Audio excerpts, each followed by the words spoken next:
Hey guys, welcome back to my channel, and today on Latakin's Noor Kitchen we're gonna make Baklava Cheesecake. That's right, if you've ever made a cheesecake and while you're eating it you were thinking, this is good, but I wonder how much better it will be if it was with nuts and phyllo pastry. Well, my friend, this Baklava cheesecake is the answer to that question. And by the way, we're finally doing a trendy recipe while it's actually still trendy. So you may have heard about this and see pictures on social media. And as much as I hate to admit it, all that hype is worth it, as this really was fantastic. I mean, what else do you need? It's baklava and cheesecake. So with that, let's go ahead and get started by prepping our syrup, because we need it to be cold once it's used. So this recipe needs the syrup to be heavy, and that means that we have to use half the sugar amount water. So for that we're gonna need a little bit of sugar as well as some nice fresh cold water. I'm also gonna toss in a few drops of lemon juice, and we go ahead and place that over medium-high heat, and we're gonna stir that together and then patiently wait for this to come to a boil, which is gonna take a couple minutes or so. Then give it a stir and turn off the heat and set it aside to cool down. Next, we're gonna go ahead to prepare our crust. We're gonna need to use 200 grams or 1 packet of biscuit. And while this is not normal cheesecake, it's baklava cheesecake, so we go ahead and toss in 100 grams of roasted almond. Here you can add any roasted nuts you love. I prefer almonds, so I added, that's it.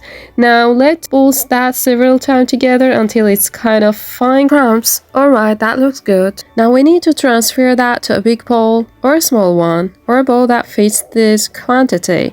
And to that we'll need to toss in 180 grams of butter that has been melted and cooled slightly, so it's gonna help bring that crust together, you know. Mix until you make something that will back, as you can see, something you can just sort of back like a sandcastle. And then we will need to prep our bun. It's a spring form one, and for that we're gonna use some parchment paper. I spread the inside of our bun with some melted butter. And then what we do once our bun is thoroughly greased and that has been accomplished, we go ahead and spread that paper in. Then we're gonna back our crumbs in the bottom. Make sure they're very firmly pressed down. I'll use a cup to help me with this process. Alright, set that aside in the fridge.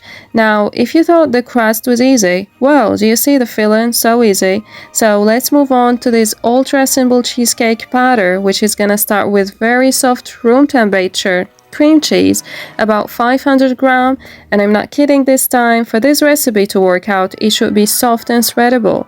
And then to our cheese cream, we will add a little touch of sugar, and by that I mean nearly about 1 cup, as well as a packet of vanilla powder. And then we will take our electric hand mixer and we'll beat this for about 1 minute or so until it's light and nice and fluffy. And we will start off slow, but as soon as it comes together, turn it up to high. And if your cheese is nice and soft, you can totally just do this with a whisk. But this time I did take the easy way out. But either way, once we have that mixed up, we'll stop and add the 4 eggs we're gonna use. And what we do is mix that until the first egg is incorporated perfectly and everything is nice and fluffy before we add the second egg. And then we'll continue mixing until that gets thoroughly blended in. And it doesn't always happen, but if you add all the eggs at once, sometimes the mixture will separate and it takes a while for it to smooth back out. So by adding one at a time, we can hopefully avoid that. Next, we're gonna add 500 ml of whipped cream along with 3 tablespoons of flour. Mix again, and that's it, our batter is ready. And what we're gonna do next is we need to bake this in a water bath.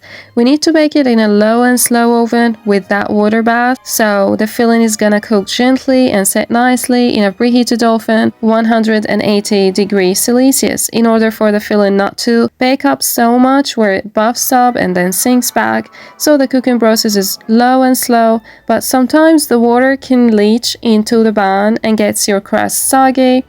The tip here is to take some aluminum foil. I have 2 layers of aluminum foil, and you basically need to wrap the sides of the pan with it. So we're trying to make a barrier so that the water doesn't have access to the pan. Press it very firmly against the sides of the pan so no water will get inside your cheesecake. Next step is filling that with our fabulous cheesecake batter. And then whenever we're doing a big dessert like this and we're bored in the batter, we always want to stop for a second and step back and ask ourselves a very important question. Should I tap that? And the answer is yes. Where I missed this step, actually I forgot it. But anyway, it's ready to transfer it into the center of a 180 degrees Celsius oven for about 1 hour, and then turn down the heat to 150 degrees Celsius and let it cook too low for 20 minutes. Then take it out to cool down to room temperature for 1 hour, then to the fridge. You can leave it at least 4 hours or overnight. That's gonna be much better. Now we're gonna prepare our nuts, and I like to use two kinds, some almonds and pistachio, about 100 grams, and while you can use one or the other, and many people do, I really do like the combination here. We're gonna roast that in a pan for a minute or two. That will enrich the flavor of the nuts, and after that we're gonna process this by pulsing on and off until they're sorted but not too finely ground. So this right here is my preferred texture, and once those are done exactly how we want, we go ahead and transfer that to a bowl, and at that point toss in 1/4 cup of the syrup that we prepared first. Mix until the syrup is well incorporated, set that aside, and we can move on to assembly. Here I bought some phyllo pastry from the store. Those sheets separated easily, so all we need to use here is 5 sheets only for our baklava, no more than that. Next step is bring in the base of our spring form pan. Put it right on the phyllo pastry, try to cut through the edges, and thus we can have it in a circular shape. At that point we can go ahead and cut it like we do when we have pizza. So I cut that into 8 pieces, but you can go ahead and cut it into more, so it's totally up to you. Now let's transfer those cute triangle phyllo pastry into a pan, and at that point I melted some purified butter to put on top, and we're gonna cook our baklava in a preheated 180 degrees Celsius oven until it's golden brown. Here I put some pistachio in a mortar to crush them and use them for garnishing our baklava on top, a small handful, not that much. Set that aside and let's move on to see our baklava. And as you can see now, our baklava is golden brown and done, so take it out. Let it sit for 5 minutes before labeling over our syrup, and once we apply that to our still hot baklava and our cheesecake is firm and cold, the nuts are roasted and bruised, so everything is done. Now we can go ahead and assemble our tasty dessert. So let me here take it out the fridge, release the color with the help of a knife. Here we go.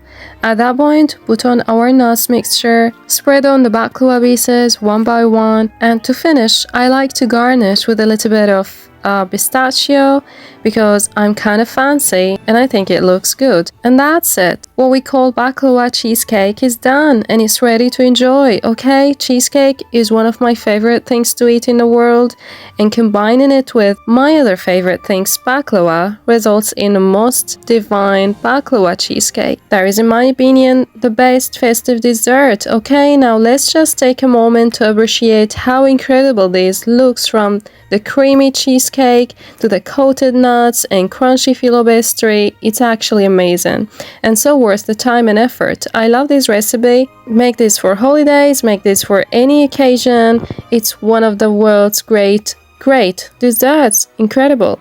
I really do hope you give this a try soon. All the ingredients amounts are in the description box as usual. It's a restaurant quality recipe where you can easily make at home.